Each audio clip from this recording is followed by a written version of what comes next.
Oh, That that's great. seems Well, think about it. If we all talk about like what's actually going on in our lives with no filter, no like, I'm not going to be strong about this. This is where I'm at. We will feel better at the end of that conversation. We'll feel relieved. Nothing's changed, but we will physically feel better. Men tend to have the opposite response if their hormones are balanced, if they're in their masculine, right? If their masculine hormones are because they balanced. need to take action. Yes. Oh my gosh. You figured it out, Corey. What? Yeah. So if we vent to men, it almost destroys them. If they can't Because they need to fix it. Oh my gosh. Oh, she just answered all of the relationship problems. No, it's Right? really She true. solved it. She solved So it. you only want to vent to your fella if it's something he can work on, or you need to tell him. Be like, listen, you can't fix any of this, but I just need to get this out of my mouth. I'm just going to word vomit this right now. But ideally, you do that with your girls. Hey guys, so today's episode is sponsored by Baja Gold Co. It's one of my personal favorite salts. And Baja Gold is the world's most flavorful sea salt with naturally lower sodium and industry-leading macro and trace minerals to support daily performance. Hey Corey, so do you have a beef heart or liver staring at you in your deep freezer? What? How did you know? Well, I've got the solution for you. Janine from Awfully Good Cooking has a free training which shows you how to confidently serve all of those nose to tail cuts, even if you're totally new or skeptical. Her free training includes why these sacred foods matter, how to make them taste delicious, that's the most important part, and how to start today without feeling overwhelmed. Go to liverloverchallenge.com to watch the free training. If you decide to enroll in her course, listeners can get $100 off the full course with the code MAM, M-A-M.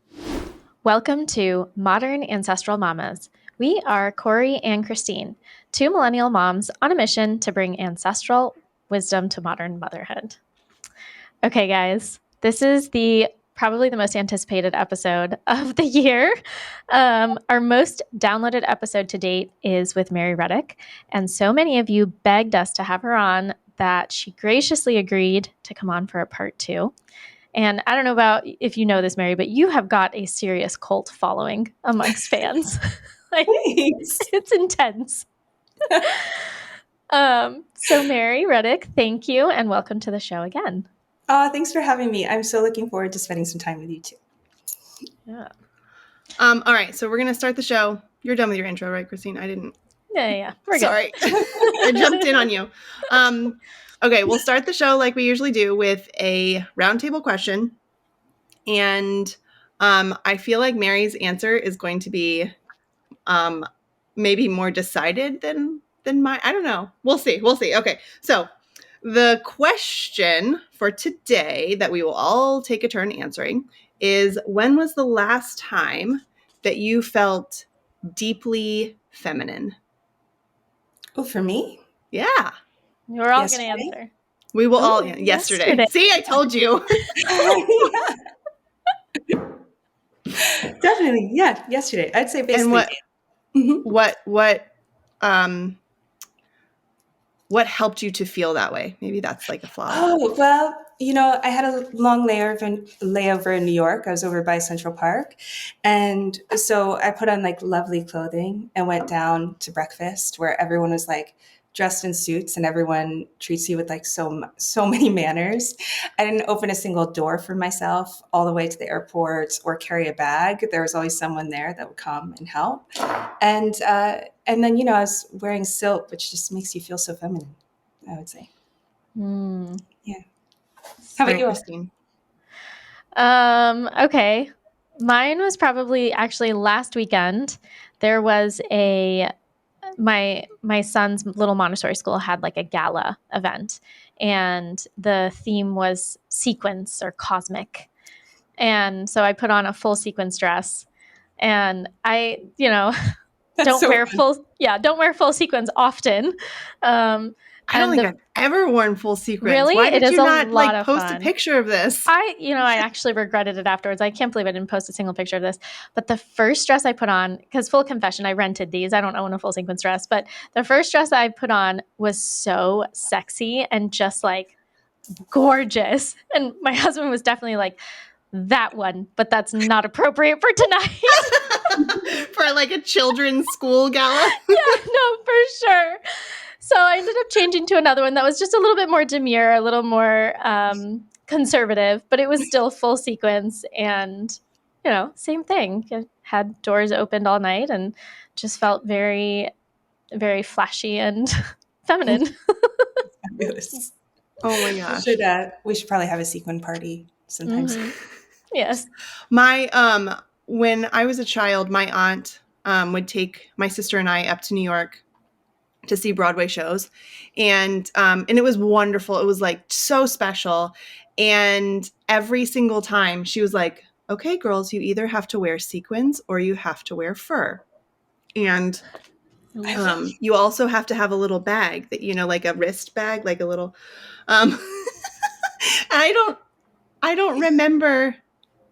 We had like costume jewelry and stuff, but it was like Yeah. always a huge deal to dress up. And to this day, even if we go see a little play at like the little like the children's plays at the little local theater, I make my entire family dress up. I was like, nobody wears jeans to the theater.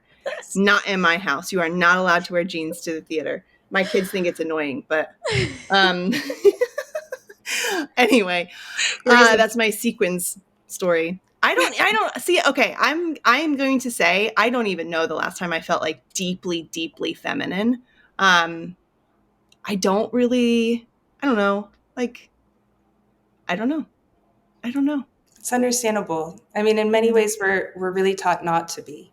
Whether it's not intentional, but Right. just with the cultural shifts that we've been raised to be much more masculine, and so that feeling of like blossoming, right? Because feminine is receptive, and so really, it's pretty impossible to. It's very difficult to get there unless other things are supporting that.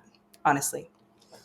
See, I feel like I could name a time when I felt like pretty, or I felt like appreciated for, what I bring as a woman to like to our family or whatever. But I don't know that I could name a time that it's like very feminine. And part of that is because like I don't particularly lean towards like clothing that's very feminine. Even if it's a dress or something, it's not usually a very like I don't first of all, my colors are not pink. Like I don't look good in pink. I don't look good in those like very overtly feminine colors. And I like things that are structured, So I think part of that has to do with that too. I don't know. It's interesting. Yeah. Wait, what about this idea of receiving? Can you talk a little bit more about that just for a second? Sure.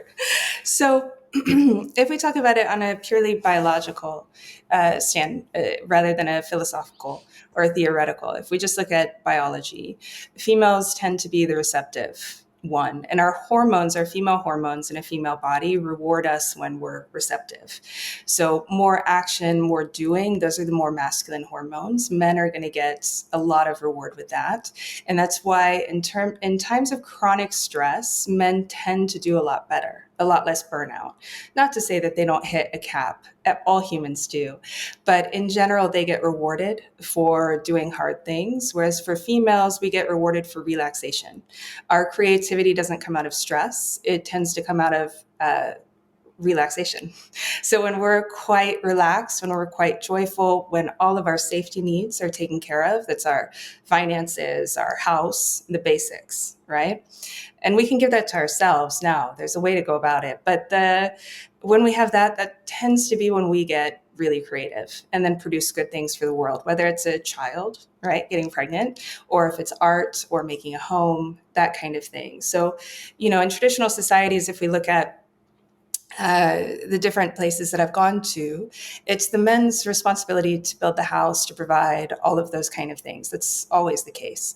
And then the woman makes it into a home, right?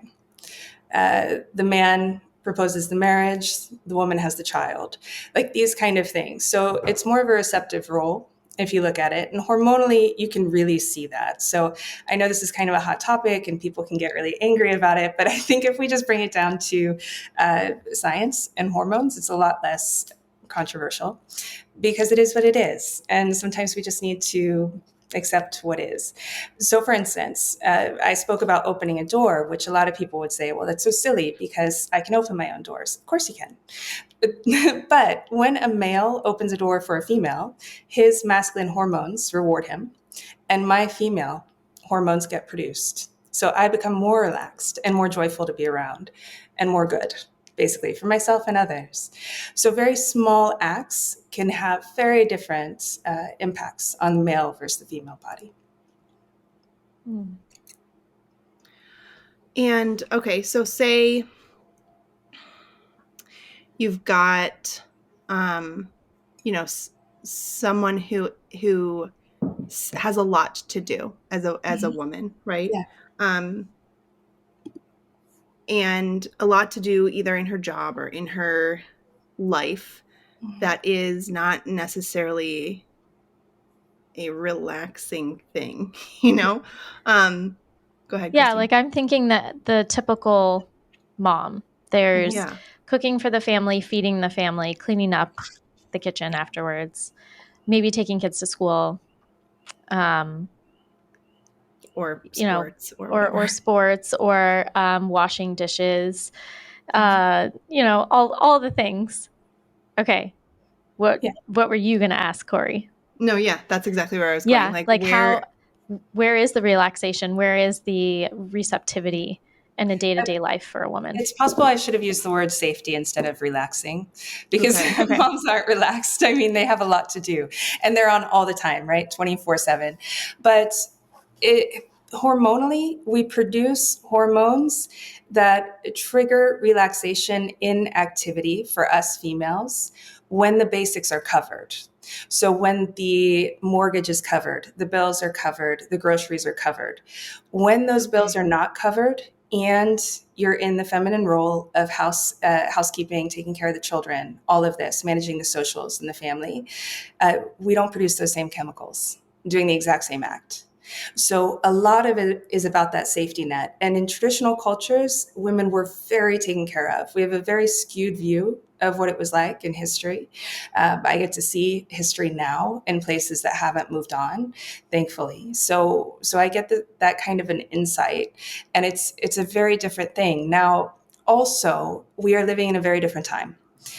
Moms today are mostly on their own, and I think we talked about that a little bit before. Mm-hmm. But we're also expected to do a lot more, as are the children. So children have a lot of activities and all these kinds of things that need to be coordinated.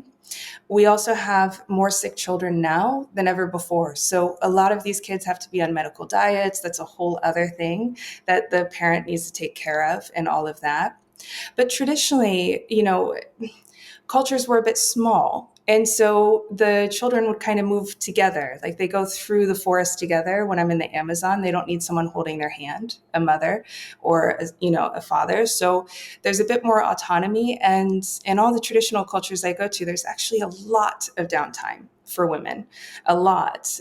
They do the cooking together typically with their sisters and aunts and cousins and, all of that. So all of that's kind of done collectively, but there's always several hours in the day, which are literal downtime, where you're just kind of like joking, or if it's more of a European culture, there might be like sewing, knitting, that kind of thing. But sometimes it's truly just relaxing, honestly. I know. I know we've talked about this before, but every time I hear you say it, I'm just like, oh, like how do we pull that off? Yeah.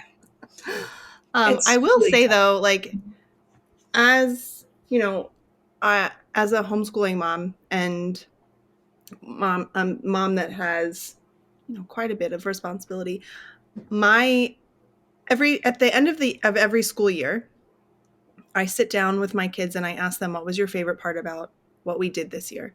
Cool. And consistently, my kids all say, almost every single year, all four of them say, the time when you sit down and you read to us.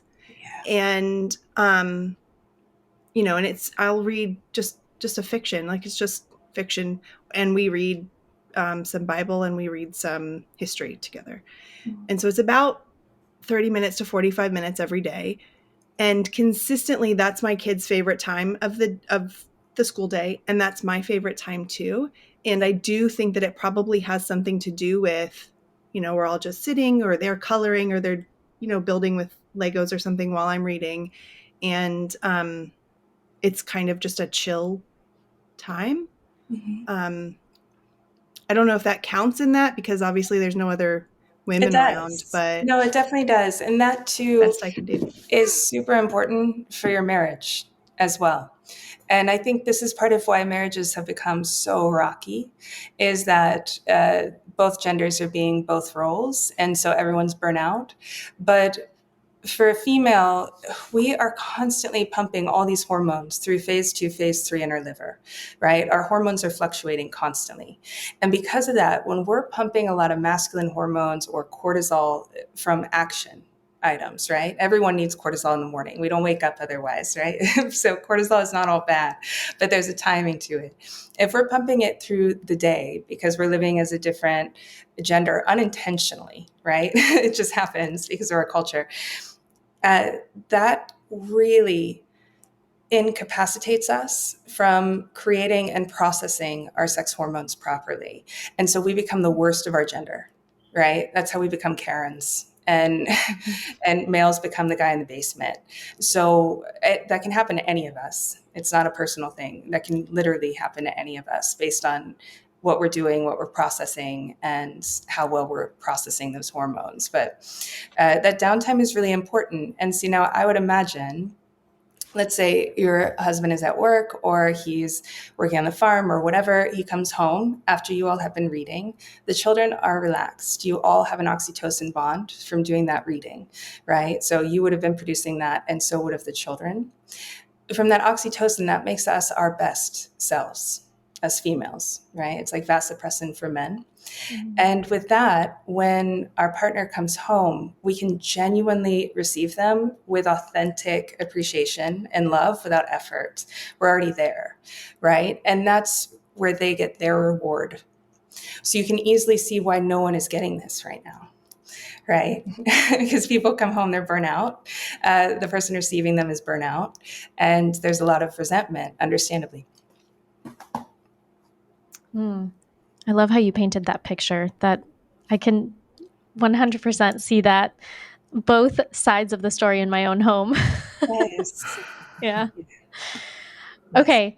So, we had asked listeners for questions. They gave us tons of questions. We're hoping to get to them, but we're not sure if we will, because we did want to cover a little bit. We wanted to go back to the previous conversation that we had and just expand on a few topics, which were, if we could start with birth.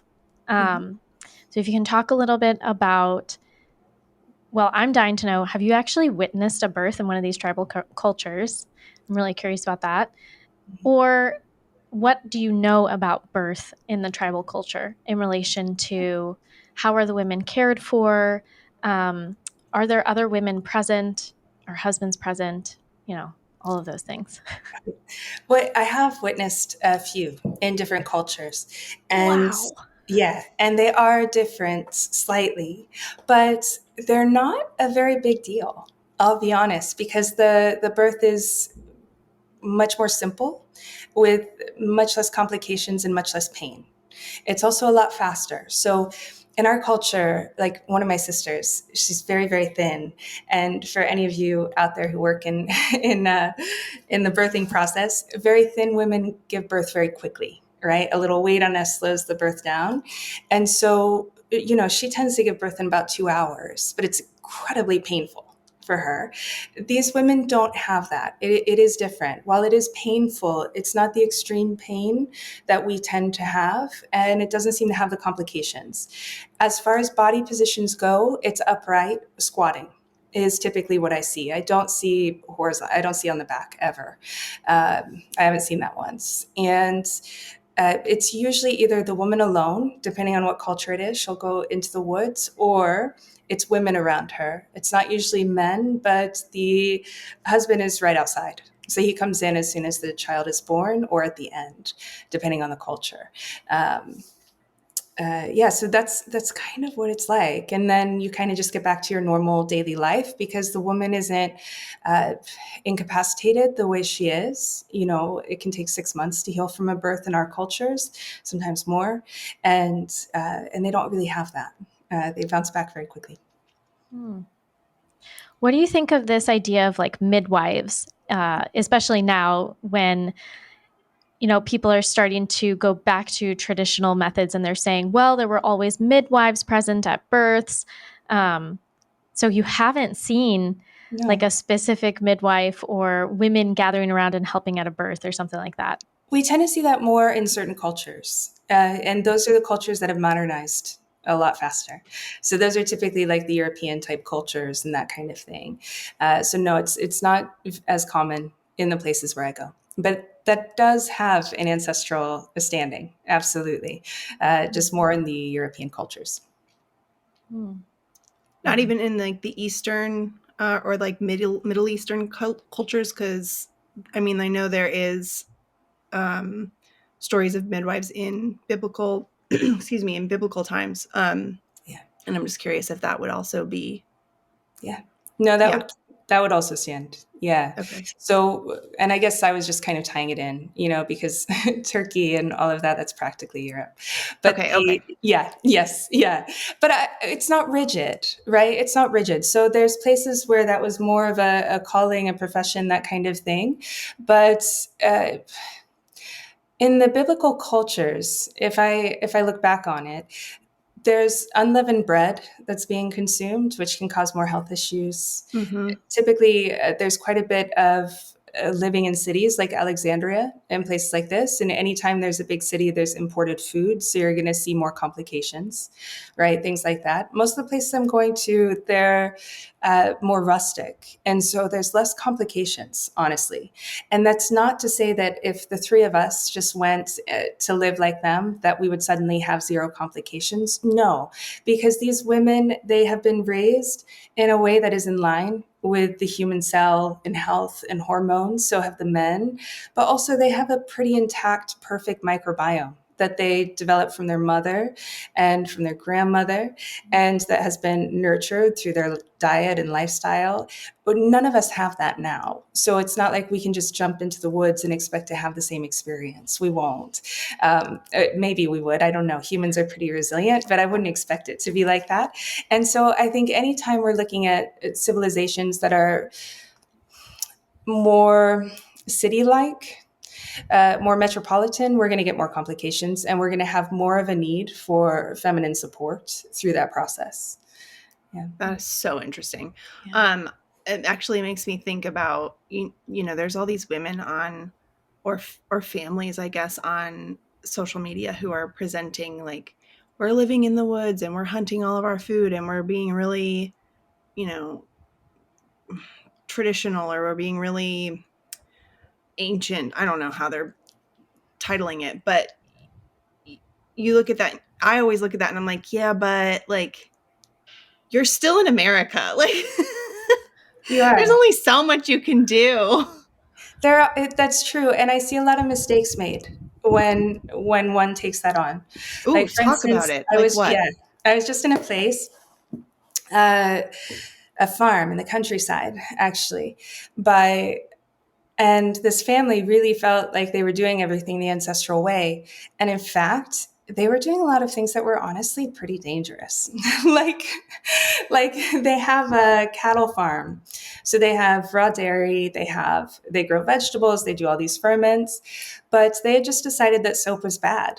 And they weren't using anything to clean things. But it doesn't matter where I go, whether it's Mongolia or Africa, you don't use the same dishes for humans and animals, and you don't just rinse them. You clean them separately, and that's really important. And so some really basic things have been lost.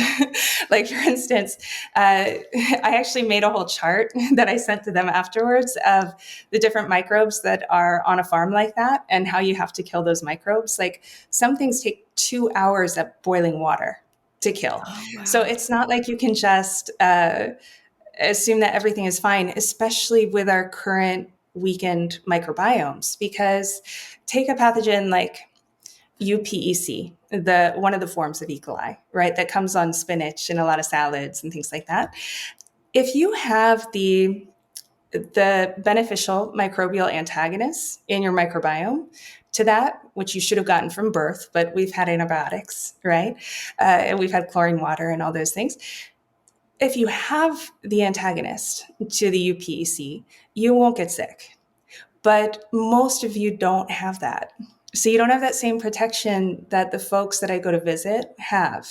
And it is really different. So there's things to account for, I would say. And I mean, it's almost like we're coming back after a post-apocalyptic situation where we're like trying to figure it out on our own. Traditionally, we would just be raised with this from the time we were like 2, and it wouldn't be anything to think about. It would just be automatic how to do these things. But yeah, there is some of that. That's so funny. In that whole story, I heard you say they were cleaning things. And one of the topics we wanted to discuss was the idea of like soap. Are people actually washing themselves? Are they washing babies? Like, Babies, no. No, right. babies don't get, no. And it's different than for us. So even for any of your listeners who have gone through a real microbiome shifting diet where you don't do any starch or sugar for specific forms of sugar for at least 2 years, you lose all your scent, right? This era where we are needing, what's that? What did you say? Your scent? Your note? Your body scent. It all goes. Yeah, Okay. because we're all living in this era of like deodorant and feet stink and breath stinks and all these things. And that's actually not natural. That's indicative of a very imbalanced microbiome. And so anyone who has gone on these really severe, strict microbiome shifting diets, they lose all of their underarm scent and their feet don't smell and their breath doesn't smell, all that kind of stuff, right? But at least traditionally, we're working with C-section folks now. It's different, right? Because you have to have the initial bacteria to. Anyway, that's a long tangent. We won't go on that. But but they don't smell, and because they didn't get raised with using these really harsh soaps like we have, they regulate their oil and their sebum perfectly, so they don't get greasy and gross. In fact, some of the cultures will use like a clay. Many of us in our day, we use clay as like a detoxer, right? Well, they will, in some of these cultures, they use it on their skin and their hair. Other cultures bathe with probiotics. So a lot of the Asian cultures I've been to, they use things like yogurt in their hair and on their skin once a week. That's very common throughout Russia and much of Asia to do that. So things like that are done. Things are washed, but they're washed differently. So for instance, the food is usually kept very separately. In Mongolia, you have a separate gur or yurt just for dairy making, and it's like sacred. Everyone has one. With the Kazakhs, there's different cultures in Mongolia.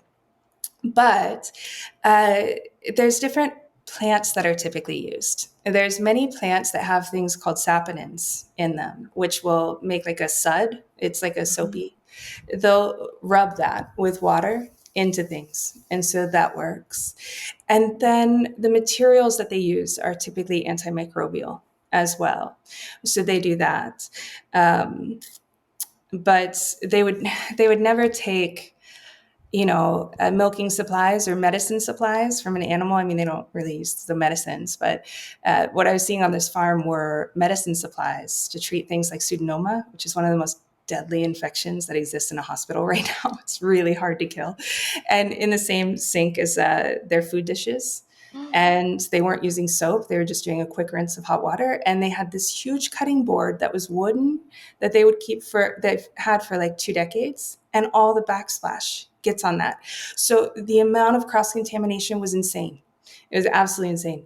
And then the ferment jars had like dust and there was rust on the metal and things like that, which that can get into the ferment. That is where you get problems. So things like that, we can be very careless when we start to shift into this idea that, nature takes care of itself. Yes, but there are laws to follow, I would say. Yeah.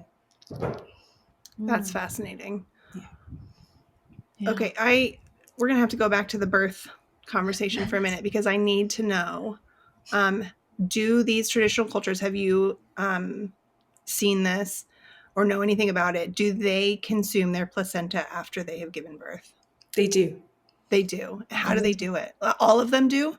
As far as I've seen, all of them. I've never seen one that doesn't. They have different methods of consuming it. The other thing that I think is really important, the umbilical cord is not cut.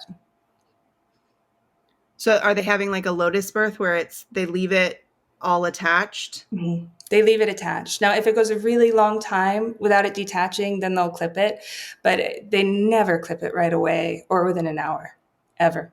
Right. So both Yeah. of those. When you're saying it's attached for a long time, you're saying like 4 to 5 hours, right? Yeah. Yeah. So they're not leaving it attached until it naturally lets go. Actually, for most of them, it does. So you have to remember they've got very different bodies than we do because they have that intact microbiome. So, it's not our fault that our births are difficult. They just are, right? Our bodies have become very modern and crippled. Their bodies aren't. They do things more effectively. So in my experience, it does actually detach within about 4 to 5 hours, but that's a small sample size. So take that with a grain of salt. Don't take it as gospel. But usually it does. Yeah. That's so interesting because I know that obviously the eating the placenta thing is a very crunchy thing to do.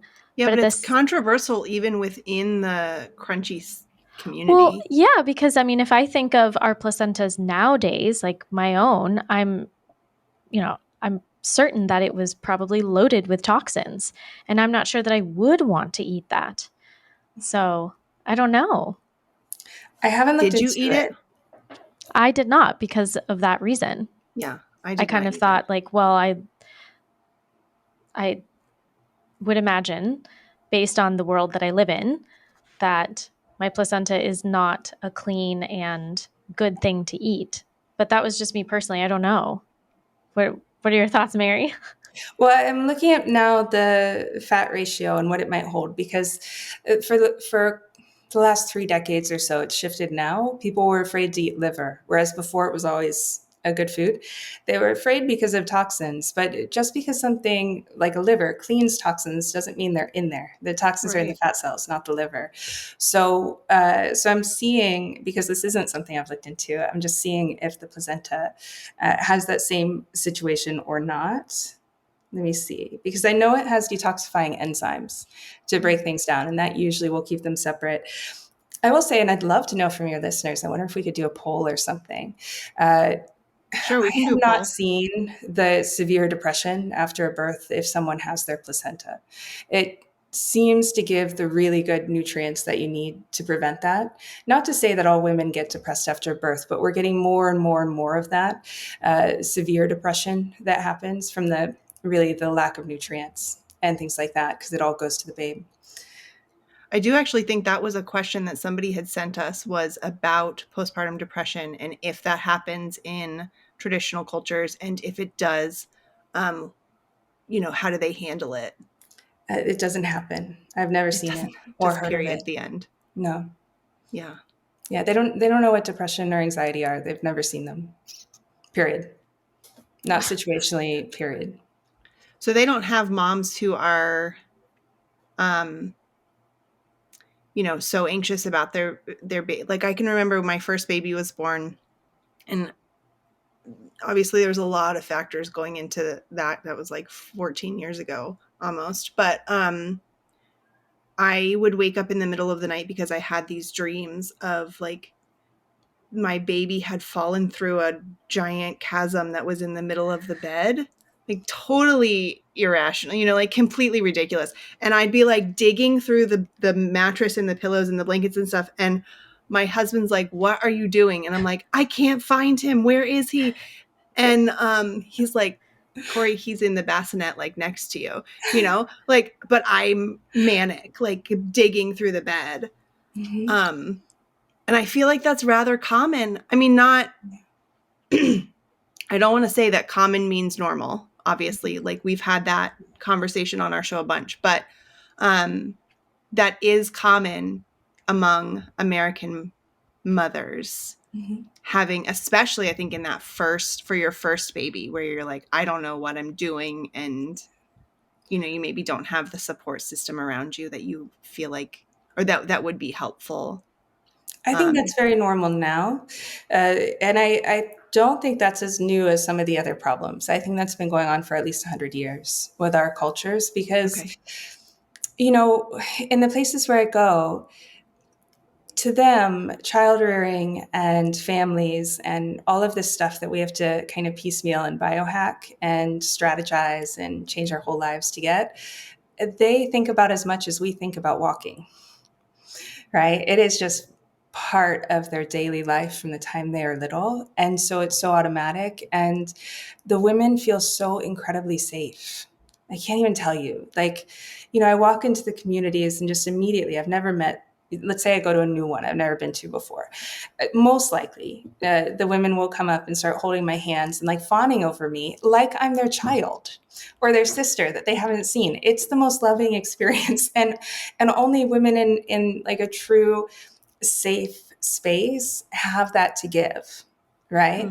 And so it's a bit different. They're helping raise children from the time they're very little. They never see any problems. They don't see children get into trouble. They don't see other moms get into trouble.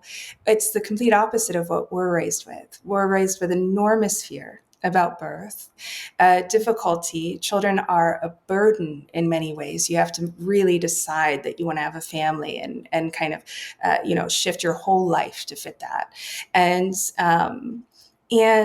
we're often the first one to have a child that we know really intimately, right? Like our friends may have had children, but we weren't in the house with them for weeks and months. They're not, in the hut next door. So it's just a bit different. We also have news and constant stories of people dying in childbirth and kids getting stolen and like all these things. So we have a lot of fear pumped in, probably pretty accurate as well, but they don't really have that. It's honestly hard for us to cognitize what it's like because they don't have so many of our problems that we have. And so it doesn't even come to the subconscious, really. How could a modern mom who is living in today's world maximize her birth experience and her postpartum experience? I would definitely have a lot of females around her. I would try to push off Through the birth or through the entire pregnancy? the whole thing. Yeah, the whole thing. The more females that we're around, the more of our proper feminine chemicals that we produce. And then, which we need during that process to feel good and to give good chemicals to our babe.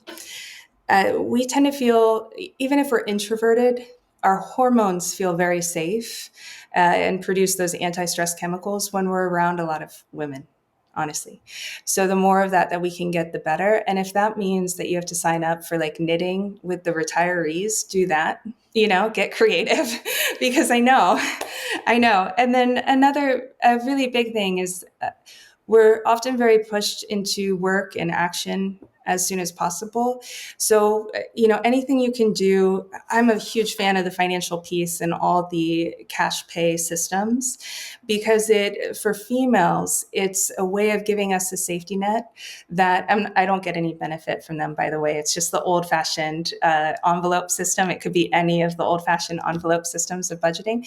But in our day and age right now, we don't have a safety net societally, period. We don't really have it in our families either. Families divorce and people live far from their parents and grandparents. So we kind of need to have a bit of a safety net. And many women will not have the option to not go back to work, even within the first few months. But if there's any way to push that off by 6 months so that you can just have time, that would be ideal. So if you can save up beforehand and things like that, or live on a lower budget, whatever you can do, that kind of thing is pretty helpful. Did you want to ask about sleep, Christine? Well, I mean, I feel like there's so many topics. So post-birth, it's not that big of a deal. Women are healing fairly quickly.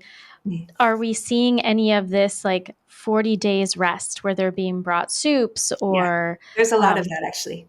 Okay. Yes. Yeah, there's a lot of that. So it really depends on the type of culture I'm visiting. Some of them are agricultural. And so if they're agricultural, because the women's bodies are so healthy, and I don't think we've seen that in Europe and America for probably at least 200 years, those kind of Wow. bodies. So this isn't something that people could just give to themselves suddenly. But I don't want anyone to feel guilty for not feeling like, plowing a field after giving birth, because you can't. But I don't want you to. I want you to be home getting taken care of. But some of the cultures will go back and start working quickly and just put the child on their back. There are some cultures like that. Depends on the time of year, honestly, that the child is born.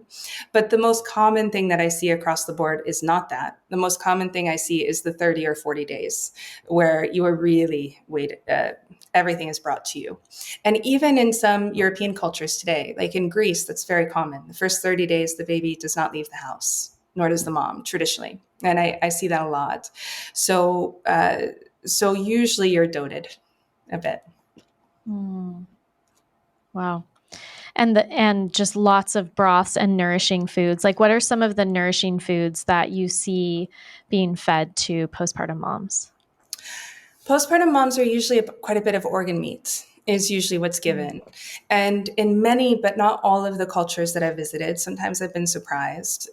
Many of them will have more organ meats in pregnancy and more raw food in the beginning. And then towards the last 3 months, no raw food. So, for instance, you might have raw tartar or something in the beginning, and at the end, no, it would be cooked, that kind of thing. Some cultures do the broths. Those are more the soup-based cultures that will do those. So it very much depends. What I see more of, and I don't know if you're interested in this, but the children's diets are more focused quite a bit. So the infants and the babies and what they're given at different stages, that's quite different than what we do. Oh, please tell us more. Yeah. Okay. Usually it starts with butter. Butter is usually a primary food. So that's going to be your raw butter, cultured butter. And that's usually the first food that I see. Now, not all cultures have dairy. So there's some exceptions, but by and large, that's the first one. Next one would be egg yolk, and that's a raw egg yolk. Those are typically given to children, followed by raw liver, of all things. Raw liver is very common, and usually that'll get masticated by the mother or the aunt, and then given to the child just on their finger, basically, is what they do. But butter, by and large, is it's a big one. It's a really big one, I would say. Yeah. And I'm guessing they start them at around what, like 4 to 6 months, something like that? Yeah, whenever they start chewing a bit more and things like that, the average for nursing is about 2 years, is usually what I see. Some cultures go up to 4, but 2 is the most common. And there is tandem nursing, in case you wanted to There know about that. is tandem nursing. Yeah, that was a big question. Yeah, there's tandem nursing. And I haven't seen the issues. And I've asked on video hundreds of women in different cultures about, if their milk dries up, if they have difficulty, if there's ever women that can't produce milk, because we certainly have lots of records of that throughout European history and American history, right? They really don't. They've never heard of such a thing. So while we have our tricks with fenugreek and cabbage and things like that, they haven't had to use those.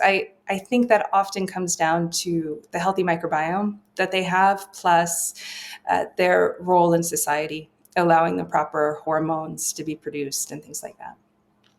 If I had to speculate. Yeah. Mm-hmm. Well, so that's a little bit controversial, admittedly, because I think I remember hearing Sally say that I don't know if she read it in Nutrition and Physical Degeneration, but that they do not recommend tandem nursing because it takes all of the nutrients from the baby, because it's very complex to be feeding a toddler, let's say, and then an infant, and all of the nutrients that the infant needs, the infant is not getting. Yeah, So this is interesting. Wow. I think that's very logical, and especially in today's world, where the mom is already going to be deficient. I think that makes a lot of sense. I will say I have seen it throughout. So, people are just very fertile. It is pretty common to space the children, though. I will say that. So, like, By I'm a about like year how apart from much? my brother. That's pretty abnormal in those societies, and it's intentional. When I talk to them, a lot of times they discuss how you need to be strong to have a strong child. And so they usually wait about a year and a half, 2 years before they have another. So they can get pregnant a year in, but usually after that. Oh, interesting. Mm-hmm. Okay.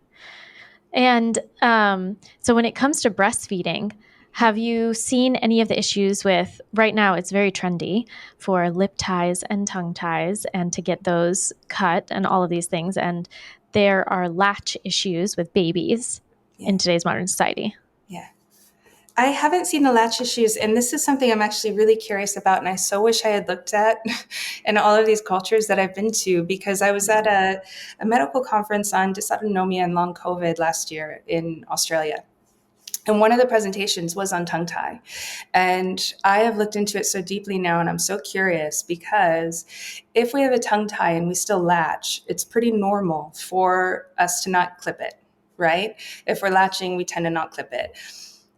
The problem is that if it's not clipped, the head can very slowly move forward. And so with that, the jaw drops and the breathing transitions from the nose to the mouth, primary breathing, which activates the sympathetic nervous system. So chronically, long term, you may seem very healthy, right? Going through high school and all of that. But one thing can kind of tip you over the ledge because you're too sympathetic dominant. Your body's under stress from that breathing pattern and the head forward. Now, I don't see head forward, period, in any of these groups, but I can't say I've looked under a single tongue. So I have no idea if they have the strip there or not. So if they have the strip and they're fine, or if they don't have the strip. I do ask about latching, and I do monitor that and watch that. No latching issues at all. No feeding issues at all. So none of those have come across. Also, no mastitis, the infections that women get, none of that. So I can speak to that, and I can speak to the posture of the head, which would be abnormal with a tongue tie. However, to have perfect posture. However, it can be learned. It can be learned if it's a mild tongue tie to have a perfect posture. I do see the mothers, if they see their children breathing out of the mouth at all, they will pinch the mouth while the child breathes to teach it to breathe through the nose. That is definitely a thing. Hey, mamas, do you want to add a new secret ingredient to your kitchen? Are you ready for this? Give Baja Gold sea salt a try today. We know our food is lacking minerals because of the depleted soil, so increase your mineral content of your food by using Baja Gold sea salt. Baja Gold is an all-natural, unrefined sea salt from the Sea of Cortez.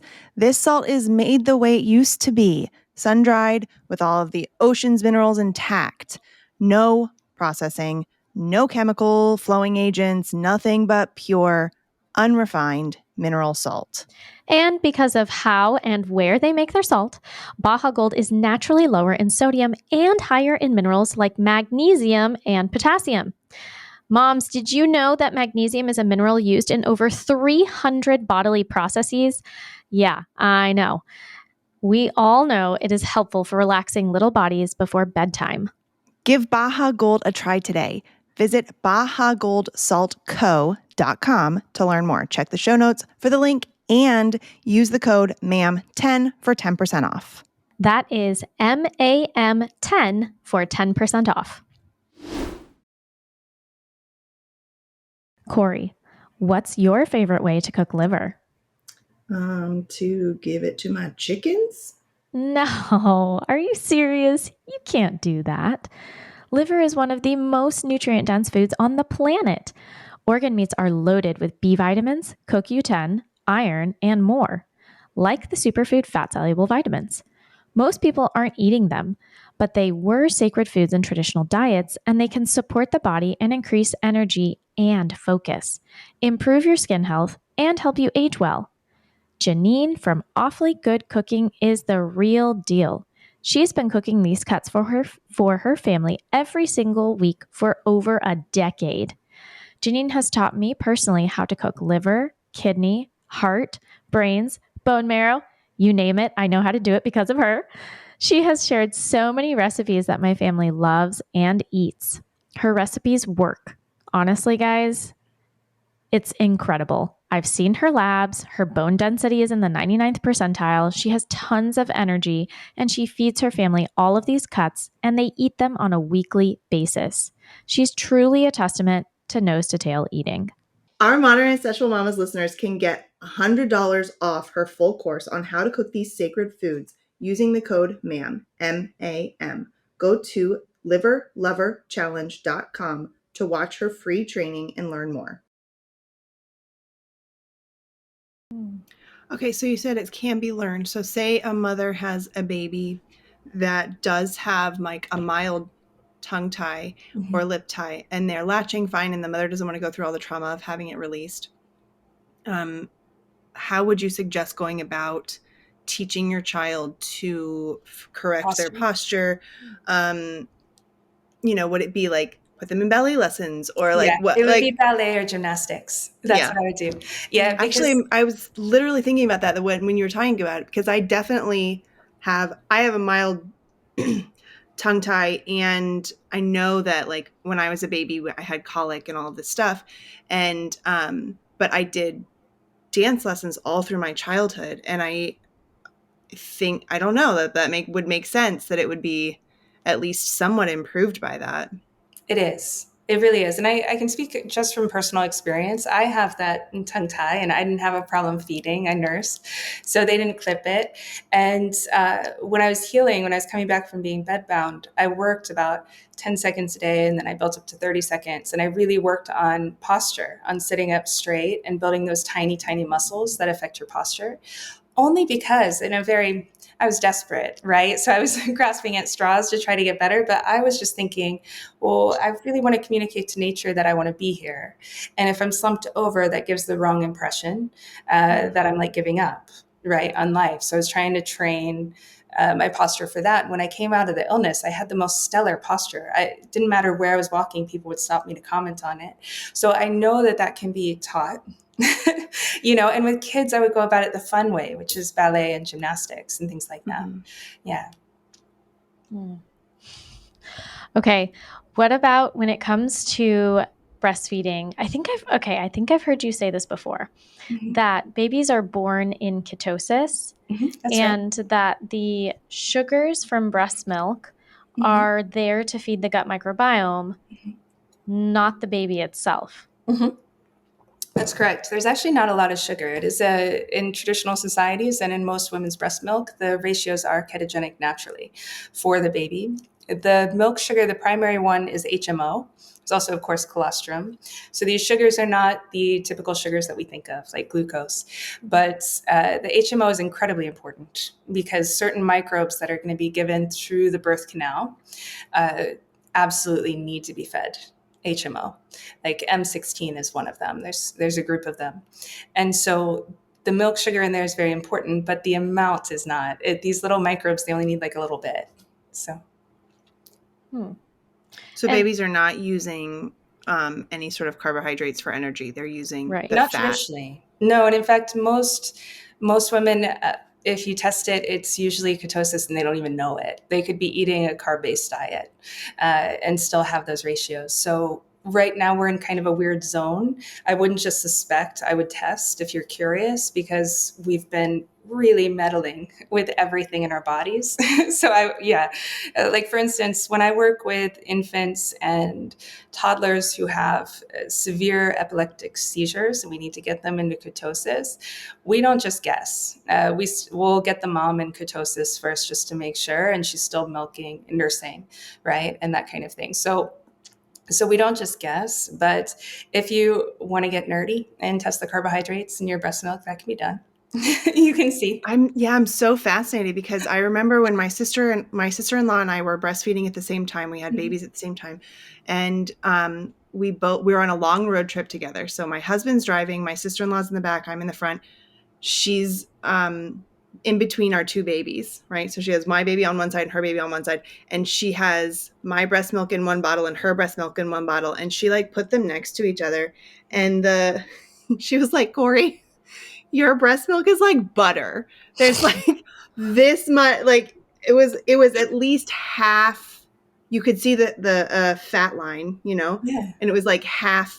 And I was doing standard American diet at this point. This was my second baby, or no, my first baby. And I was just not, hadn't been doing anything really nourishing. But like the difference between our two breasts, it was crazy. And so Yes. I don't know, like that was one of my aha moments of, oh, not all breast milk is the same, which is what they tell you. They tell you Yeah, that it's all not. breast milk is the same. So Yeah. traditionally it should be, but it's not now. It's not. And a lot of that has to do with, even if you were both eating the same food, again, you don't eat your food, your bacteria do. So based on what bacteria you have in your body, and specifically if you have fat producing, butyrate producing uh, microbes, which normally we would be getting from the birth canal from our mothers, but most of us have killed ours unintentionally. And so a lot of that comes into play. And anyone who's worked in a farm, who has had a farm or has done milking, you see the difference in the different animals and things like that, and also the different seasons, right? You'll get that really beautiful, like orangey color in the spring and the fall, and you won't get that in the dead of winter, and all of that. So that comes into play as well. But yeah, traditionally, it was very high fat. Mm. So babies are meant to be ketogenic, and kids are meant to be in a ketogenic state. Yeah, traditionally. And it's not something that someone came down and was like, dogma, we should be ketogenic. No, that's just the human state is where it was. Yeah. But would you say that, I mean, I guess it's because they are eating so high fat that even in the summertime, let's say when there's an abundance of fruit or an abundance of plants and they're consuming these, they're still not out of ketosis because their bodies have been trained from the beginning. It's a bit different. The infants, for one, they're just doing breast milk, right? And then as they become toddlers, then they're going to start to do things like butter and things like that. But I don't see an abundance of fruit anywhere I go unless it's cultivated by typically colonists, right? So it's not like when you go into the Amazon, you're not going to find any fruit. Not Yeah, even like the fruit trees that a monkey. I mean, this yeah. goes to show how disconnected I am. But I just envision if you are in the Amazon or in the rainforest, and there are going to be, I think, fruit trees, and I think monkeys are eating those as well. But maybe they're just not as.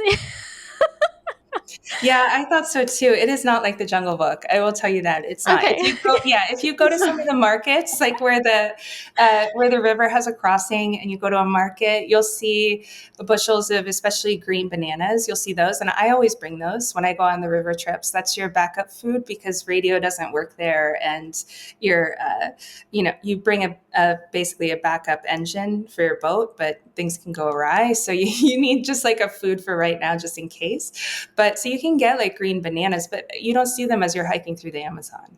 It's not like you can just pick a mango. It's not like that. You mostly eat fish when you're there. You eat a lot of piranha. Oh, ooh. Yeah. Mm-hmm. It's really good. Piranha soup is so tasty. Oh. Yeah, it's wildly good. So then picky eating is just not even an No. issue. No, Yeah, no. Mm-mm. It doesn't exist. Picky eating comes from microbial imbalance. Yeah. Really. Yeah. It's a modern society problem. Yeah. Okay. But we live in a modern society. So how would you suggest parents of picky eaters handling that? Well, I have a brutal approach. I have to be honest. Okay. Okay, be honest. No, I'm all about brutal approaches. Please share. Yeah. If I had a child who was a picky eater, I would immediately know that they have a very severe imbalance in their microbiome. And that to me is concerning because even if they seem healthy now and they might be for another 15 years, it sets them up for all the bad stuff once the hormones kick in and everything else. And I know that from being a practitioner and seeing it over and over and over again. So to me, if someone's a picky eater, that's the first thing we're going to go to. We're going to go like hardcore. They can only have like soup with no starch. There could be like carrots and onions and meat, but like super simple. And usually the child will totally starve out for 2 weeks. Like they won't eat, sometimes for way too long. But then when they do, and I should say, you still put food in front of them And you do it Yeah. with encouragement and not with condemnation, but no one starves with food in front of them. And that's something that the parents really need to keep in mind, because it's really hard emotionally for the parents to go through this too. So if you're married, you need to stay on the same front with your partner and come at it with like love with the child. And so you put the food in front of them. They probably won't eat it for several days to 2 weeks, literally. So it's a good time. I would do that outside of school. So if you homeschool, you're good, but otherwise. And then something really switches. It's the microbes that starve out within usually 2 to 14 days. It's somewhere in there that it'll happen. And then suddenly they'll start going to the fridge and eating spoonfuls of tallow and doing things that you would have never imagined. It's wild. But I don't know a single other successful way to get them to go from chicken nuggets and pizza or just white bread and like mac and cheese to eating real human food other than the starve out method. And again, it has to be done pretty tenderly. Yeah. This is fascinating because I've done some research on picky eating, and some of the stuff that I had found alluded to the fact that it was very nuanced, it's very complicated, and yes, obviously there is, the microbiome imbalance, but there is also mineral imbalances at play, from what I've read, but it can also be relational. It can be a relationship problem, or let's say an oral motor development issue. If they don't have the ability to lateralize their tongue properly and they don't have the mouth strength. What can you say about some of those? Mouth strength, yeah. Yes, Yeah. definitely mouth strength.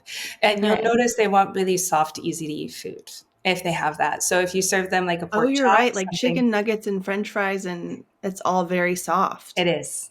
Yeah. Yeah, so that actually is a big part of it. The other part is really the nervous system. And the nervous system is primarily rebuilt by what you can absorb and what you can transport, and that's the microbiome. So it's all connected, really. But I would say you can get them those little jaw exercisers to start using. Yeah, yeah. And I mean, you kind of have to be a stay at home parent for this. I have to be honest, because it's a lot of work.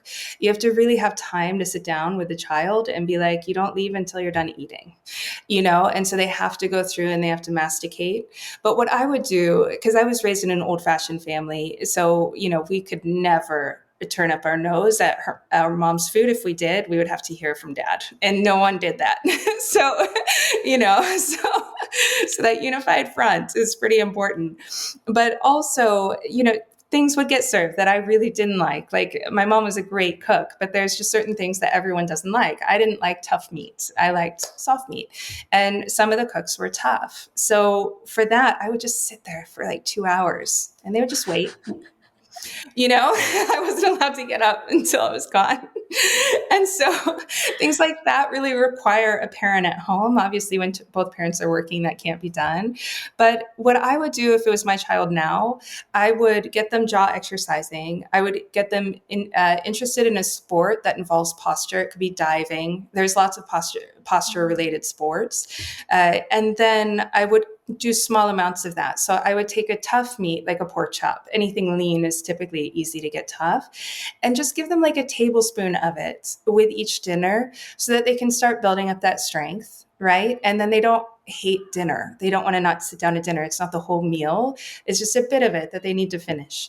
That is one way, because the cultures they have incredibly strong jaws and they eat tough food. And we don't do that. And so the more weak you get, I see that in illness too. The more someone gets sick, the more they go towards easy food like ice cream, because they don't have to chew. Chewing takes a lot of energy. Wow. I know. No, the whole picky eating thing, because it's such a hot topic in today's world. And I mean, I don't want to bash any of the dietitians I've seen online, but I have seen some dietitians make horrendous recommendations. Yeah. Like, all foods are the same. And, candy is on the same playing field as like meat and cereal and milk. And we should just let our kids eat and experience as much candy and sweets as they want. That's And insane. it's just, I know. I'm like, I'm so sorry, but I don't agree with that. That's not the way to fix a picky eating problem. No, and in fact, it gives them more power. I would say one of the biggest problems I see right now, especially with busy households, is that with people having less children, the children get a lot of power in the household, and that has never been ancestrally a thing. Right? It's always the parents that have the power, the grandparents that have the power. And when someone becomes a picky eater, they become powerful. They can now demand or they have a temper, right? Right. There's a fear in the household of, oh my goodness, this kid is going to have a meltdown. And Yes. then we're all going to have to deal with the ramifications of that meltdown. Yes, and they have to eat something. We have to get something in them, so I'll just make them chicken nuggets every night, right? While we all eat real food. And that's kind of what happens. And so what I'd say is in large families like what I was raised in, there was no option for short order chefing. That was never going to happen. And I think you just have to keep your household really strict like that. That this is what we eat and you need to eat until you go. Now, kids with the sensory issues, they are going to be picky eaters because their nerves and their mouth are not going to like things. So you can kind of cater it towards some of the things they like more that the whole family will eat. You can do that if you don't, because I realize I'm going to receive criticism for the starve out, right? I mean, that's going to sound crazy to most people. But really, most of it is coming from most of our cravings across the board do not come from our human intuition. Not now, not with our microbiomes as they are. They come from overgrowth and what those overgrowth want. So if your child wants starch and sugar, you know that that is not feeding your human cells. Their human cells can only consume fat and protein. So if that child wants nothing but starch and sugar, which is what most of the picky eaters want, that's not your child that wants that. That's a disease growing. And so if we can think about it like that, you can kind of make the major moves that need to happen with that. But yeah, the more sugar they eat, the worse it'll get because that feeds those microbial communities that can only eat that. And those do not serve us. Those are the overgrowths. So they do the starve out method for 2 weeks. Then we do broths and meats and fats. Yeah, And how long? What'd you say? traditional foods. Yeah. Yeah, traditional foods. Usually once a kid breaks through that microbial shift, they're good. They'll eat all the foods and you don't have to worry about it. Now, I'm usually working with them in the context of they have major health issues. So that's why we have to go through that. So we're going to do things for a while, depending on what that health issue is. It might be pandas, it might be seizures, what have you. But if your children seem very healthy outside of the picky eating, you can just get past that phase. And then what I would do from then on is I would always make the first meal of the day extremely low carbohydrate and nutrient dense because that's going to set their blood sugar for the whole day. And so they're not going to be as hungry for junky snacks and things like that if they have a very blood sugar stabilizing breakfast. So that breakfast is more important. So it doesn't matter if you're a carb eating culture or household, you just make that first meal very low carb. So that would be like your eggs, or you could do an egg custard, what have you. Yeah. Bacon, sausages, meats, broth. Yeah, it can be meat for breakfast too. Yeah. Yeah. Okay. Oh my goodness. Corey, do you want to say anything else about picky eating? Or feeding kids? No, but I do have a question about the power dynamic. Yeah. So, I'm really curious if you've heard of this trend in parenting. I'm sorry, Christine. No, by all means. I think we should talk about it. Yes, bring it up. Okay. So there's this trend called gentle parenting, right? Uh-huh. And or passive parenting, kind of giving your kids your kids like more power, more autonomy. And I don't know if you want to say anything more on that more, Christine. It's your realm. I think gentle parenting is more along the lines of acknowledging emotions and making space for them. Yeah. Okay, so let me say that I do think that there's a difference between the terms are kind of negligible, right? But passive parenting there's a difference between passive parenting and gentle parenting, maybe. But there is more of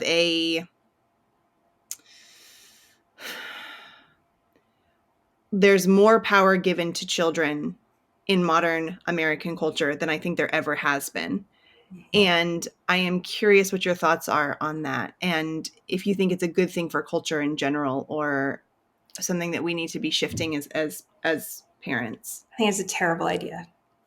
Why? Yeah, I do. I think there's ways to bring it in that would be ideal and needed. Okay. But the way I've seen it done, it makes dictators. It makes little dictators. Community is something that we join. It's not something that bends for us.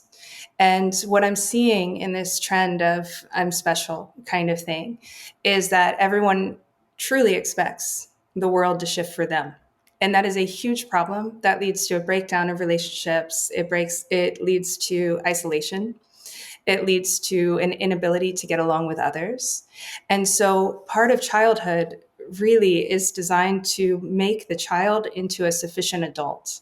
And you can always tell a good parent, however you define it, it doesn't matter, right? They may have been awful in certain ways, but ultimately, good parents make children that function well on their own, right? That can function in the world. And what I see a lot of, especially, and I see this in the richer communities like Silicon Valley and things like that, the kids, there's usually just a couple of kids. There's not as many in the family. They can dictate whatever they want to eat. They don't follow any rules. They don't know how to get dressed for events, like what you were talking about going to the Broadway show. They would show up like a mess, right? Like there's no manners taught and there's no rhythm taught. So they become very entitled and they become rude unintentionally. They could be really sweet kids. It's not their heart that we're talking about. But the reality is that manners and things like that, it's not uppity, it's not snobby. It's how you show someone else respect, right? So how you get dressed, that's manners. When you show up, how you show up. If you show up somewhere and you make demands on food, that's rude, right? So the kids not learning that at home can cause a lot of problems in adulthood.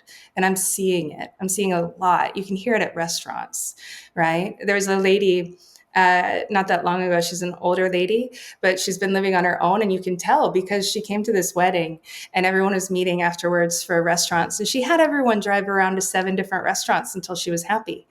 It was not her wedding, right? It's like very rude. Just eat beforehand if you have issues. Like eat beforehand and come for the company.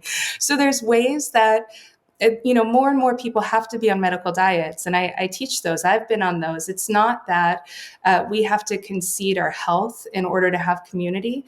But our job, if we're sick or if we're trying to live differently, is to figure out how to embody that in an authentic, integrated, healthy way and still meet society and still be a part of community. And we don't do that if we're dictators. If we're like, you do this and that, and I won't eat this and that. No, it doesn't work that way. And so I think what I'm seeing is a lot of very well-intentioned care towards children. Some of us were raised in too strict of households, and so it's just bouncing back in the other direction, and that happens. I do think there's no question that children need a lot of tenderness and a lot of love. There's no question about that. And a fostering of individuality as well. So really seeing what they like and helping them into that and all of that. Those are the important things that movement is bringing. And we need more of that. I see that in the tribes. All right. So that is very much integrated. But it's also done within a parameter and a schedule that is not up for decision. So I think you really need both, right? You need a bit of structure. There was this great philosophical talk I heard once by Richard Rohr, this Catholic priest who's really not liked by the Catholics, but he's a Catholic priest who does all these writings. And he talked about how he grew up in this Lutheran, it was a Catholic, it was a German Catholic household, and how they were proud to be German and proud to be Catholic and proud, and they ate at this table, and he was talking about how important it is for children to have this structure of normalcy, without question, right? So that's like your kitchen table. It's solid, it's wood. And then in their late teens and early 20s, to turn that table over and figure out what they want. It's very hard for humans to do that, to come to their own ethos when they're a child and when they're not given stability.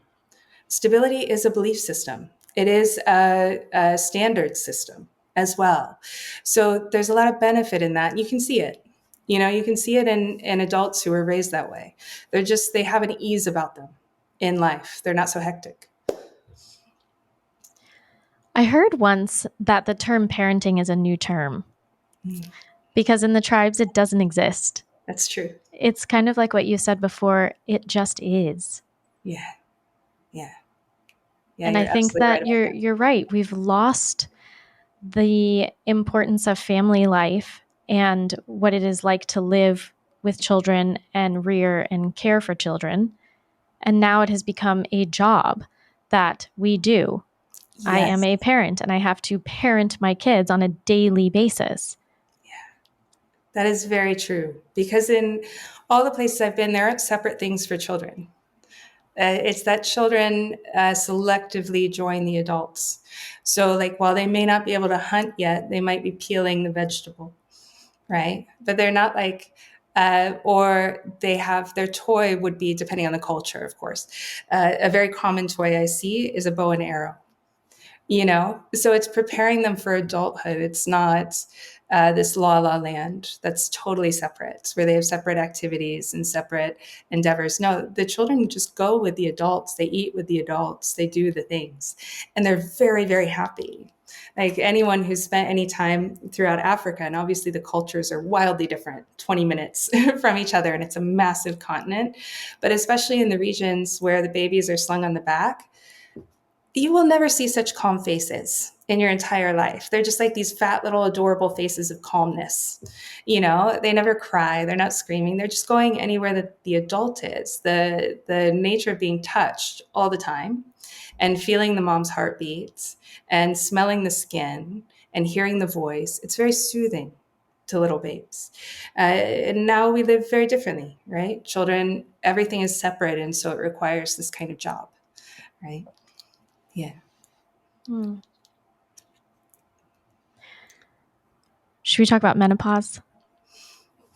Sure. I don't know, Corey. I feel like that was definitely on the list. We wanted to sort of transition down to menopause and get your thoughts on how to transition gracefully. I mean, why is it that in today's modern society, women are having issues with hair loss and weight gain and hot flashes? And how can we make that transition? Yeah, because initially I was going to say it's going to be a very short conversation because they don't have it. It just happens. They just stop, right? But there are things that we can do, because I've never seen women suffer as much, and any practitioner can speak on that. Usually for at least 10 years, perimenopause is pretty hellacious. The estrogen drops in the brain, meaning that the brain doesn't function on all cylinders, literally, like it just doesn't. And at the same time, they're not sleeping. Because when you start to lose your progesterone and things like that, you go through horrific insomnia, and you lack your dopamine. So you don't have your grace. And that's why we start to get real snippy, right? But that's not the natural state. It is the natural state in normal now, but it's really a horrific state for women to have to go through, and to go through for so long, and for society to say, well, just show up at work. Why are you being moody? Like it's actually like a terrible catch-22, right? So the things that we can do are multifold. One is start to do things that are far more feminine. Really, they start to accumulate. It's a bit like, I can speak from personal experience. You can go at it purposefully, and then it's like you have a stone rolling down the hill collecting moss. It'll just keep collecting more and more and more, and you will just naturally gravitate towards those things. As your hormones become more and more feminine, that does happen. The way you dress changes. Everything does. It just happens. But I need you to give me a list of what does that mean? Yeah. What are these feminine things? Yes. Yeah. I would say some of the things that are the easiest to implement would be to get a group of girlfriends that you meet with once a week. and that you don't do anything with. It's not like Like you're just sit and chit chat. Yeah. Can you play card games? Yes, you can play card games. Yeah. Perfect. Absolutely. Yes. Wait, side note, Mary, I started a canasta night. I did. So, are you 70? Yes, I am. This is great. This is great. So currently, every other week, Mhm. I am gathering with women and we are playing canasta. Fabulous. This is fabulous. This is partially inspiration by you. But anyway, continue. Okay. So gather with women, do nothing, or play canasta. Yes, I would do that. I would also schedule in some quiet time. This is something my mom did with so much grace, and it's not something that's going to sound nice to anyone, because she would just get up way before everyone else so that she had 2 hours to herself. I realize that cuts into sleep and it's not ideal. That was her method. But women really do need downtime where no one needs something from them. And as mothers, especially, that kind of doesn't exist unless things are sleeping. So you do, so I will say, even if I get up at 4 or 5 in the morning, yes. I will have a child wake up at the same time. Yes. So I actually did that for a while, and I was like, screw this is not working. Like, because then I had just have a grumpy child who's gotten up at 5 o'clock in the morning. Yeah, in that case, I wouldn't do it either. I totally agree. If it's like a cute snuggle and the child isn't grumpy, that's fine. But basically, you just want some time to like stare off into the abyss and just be present. That's really... So it's not even like reading or journaling. It's just sitting. Yeah. If you want to do something else, you can, but it's not necessary. It's the equivalent of like gardening, right? You don't think much when you garden. You're very peaceful. You want things like that. The other thing would be to shift exercise. A lot of people are going and doing spinning and things like that. Very masculine exercise, CrossFit. I'm not saying if you don't, lots of people love those, so I'm not telling you have to quit. But the forms of exercise that are better for our hormones are things like walking for 45 minutes a day. Huge difference in our hormones. Things like that, hiking, gentle bike rides outside, things like that are very good. Swimming. The less cortisol spiking of the exercise is going to go over a lot better. With like yoga and dancing and dancing is ideal. It's ideal. And could it be any sort of dancing, or does it need to be partner dancing? No, it can be any sort of dancing, really. Yeah. And different forms of dance actually provoke different hormones too. So things that are more side to side are usually going to be better off than, I don't know, something forward marching, like a marching band. Wouldn't really do it. Wouldn't do it. Wait, okay. What about this idea of, in the wellness world right now, it's very trendy for women to lift weights, because we need to lift weights so that we can build muscle, so that we don't lose muscle. And like bone mass. And exactly. And we don't have issues like osteoporosis or, who knows, all of those things. They claim women in our age, Corey and I's age, and like 40s and 50s need to build muscle. Yes.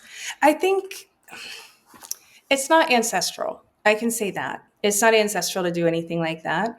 It may be a necessary thing right now, but I don't know if those studies are correlating someone who's very fit to the general public, because our general public, like I just arrived yesterday, right, to Texas, and I've been out of the States for 3 months. So when I look around, people are extremely obese here, right? And it's kind of the normal.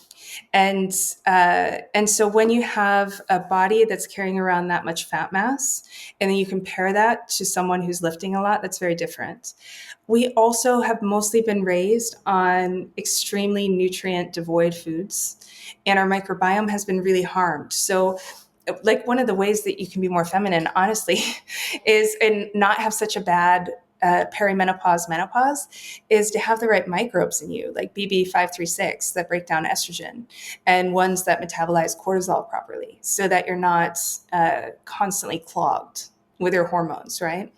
But I don't know. I don't see the evidence of lifting in the tribes. None of the women do that. They walk, they dance, and they live to be 100 plus, like they're healthy.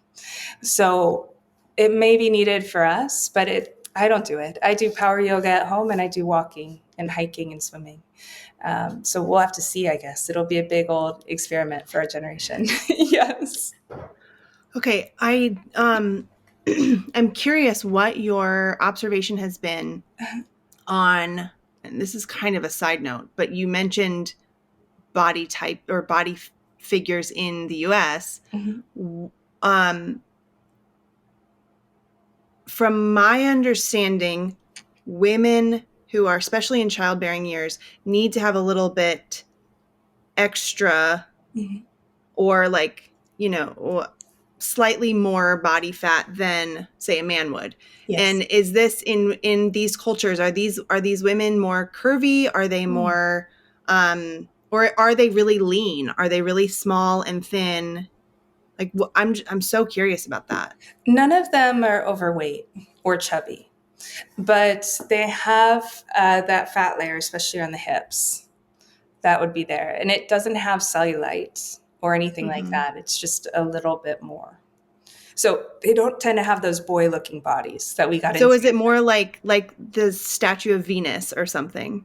No, not that big. No, I think Okay. those are exaggerated because it shows a sign of abundance. At least that's what the art history books say. And I would kind of agree with that. You don't tend to see those kind of bodies. No, they're not that soft. Because that looks more like a cupid. Those Mm. are like they have the little billowing.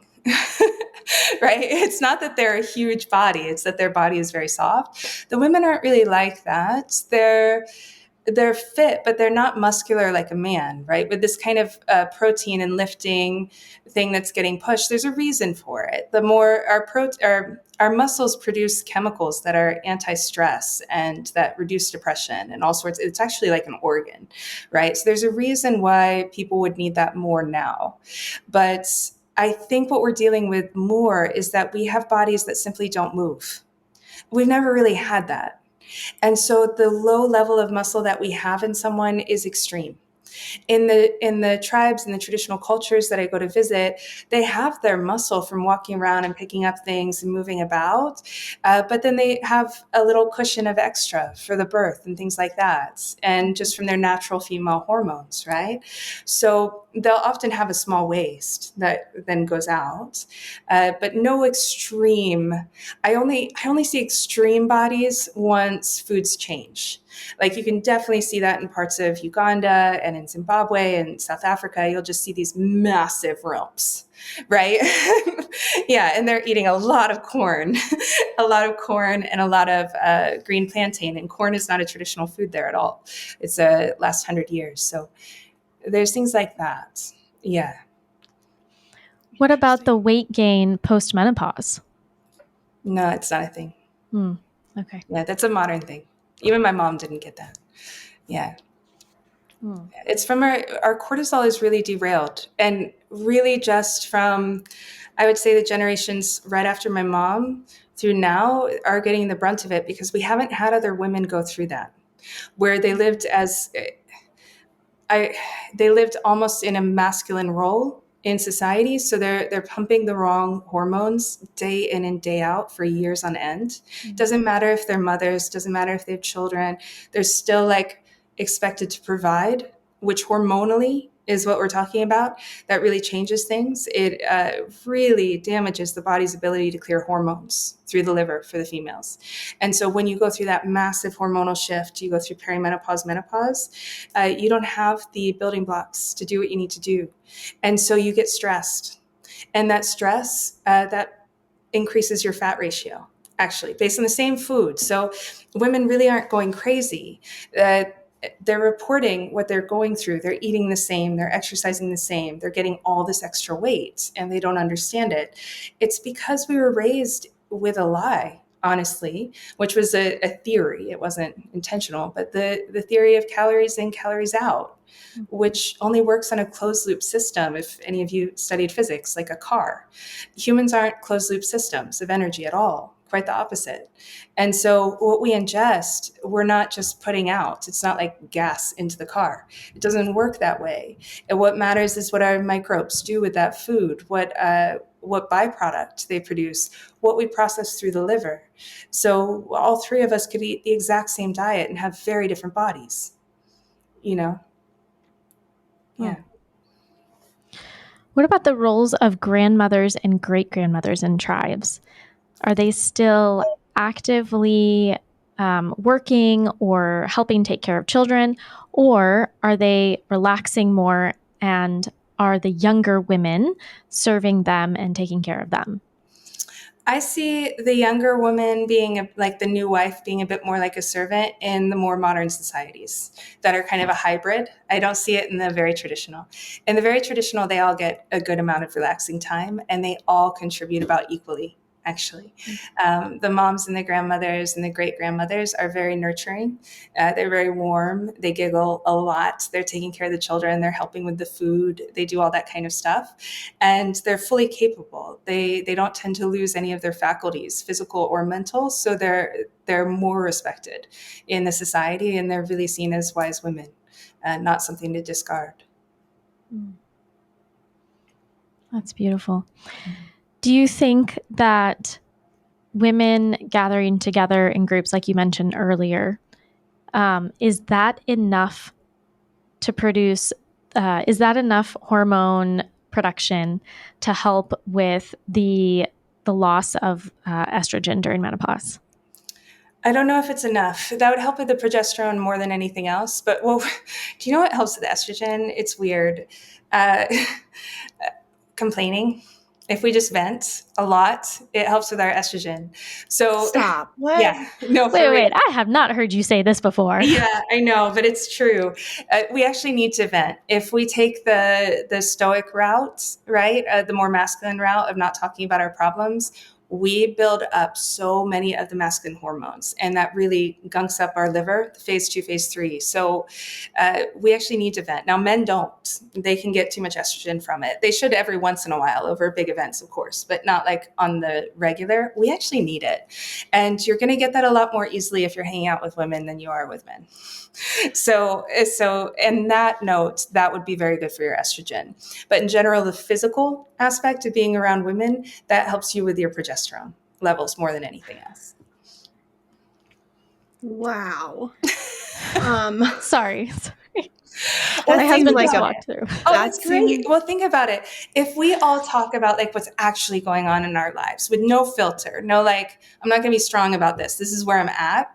We will feel better at the end of that conversation. We'll feel relieved. Nothing's changed, but we will physically feel better. Men tend to have the opposite response if their hormones are balanced, if they're in their masculine, right? If their masculine hormones because are they balanced. need to take action. Yes. Oh my gosh. You figured it out, Corey. What? Yeah. So if we vent to men, it almost destroys them. If they can't take Because action. they need to fix it. Oh my gosh. Oh, she just answered all of the relationship problems.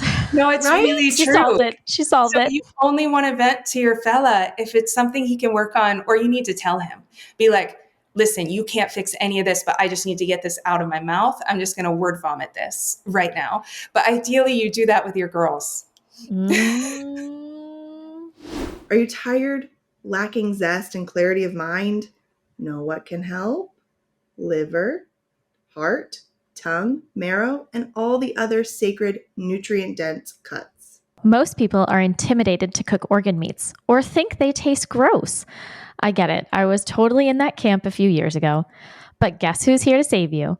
Janine from Awfully Good Cooking is there to help you gain the confidence and skills you need to take your health journey to the next level by incorporating organ meats into your diet. She can teach you how to prep and cook liver along with all the other nose to tail cuts. It seems impossible, but with her methods and recipes, you will be prepping the most nourishing meals and your family will love them and eat them. Check out her free training to learn why these foods matter, how to cook any organ meat, and how to make them taste amazing. Find her free training at liverloverchallenge.com and use the code MAM, M-A-M, for a discount on her full course. That's liverloverchallenge.com. Oh, this That is makes good. so much sense. It does. It does. My poor husband's always like, okay, well, do you need me to fix it? And I'm Yeah, like, no, just listen. He'll get stressed in the way us ladies are stressed operating as men in the world, unknowingly. Again, I know it's not a conscious choice of ours, but yes, it's the same level of stress, and it's the same depression on their system if they listen to someone vent a lot on something they can't fix. Okay. Noted. Self-noted. Yeah, so stop treating your husband or your partner as a Therapist. girlfriend. Yeah. Yeah. Bring the stuff to him that he can act on. Even if you're not sure about it, if you think he might be able to. Like, let's say there's a family member being really inappropriate with you, but nice to everyone else, bring that to him, because maybe he can put the hammer down. Maybe not. I don't know. It's going to be unique situations. But still, those are fine. But anything that's like truly like you just want to complain because it sucks and there's no way out of it, bring that to the ladies. Oh man, that's golden right there. It is. That's totally gold.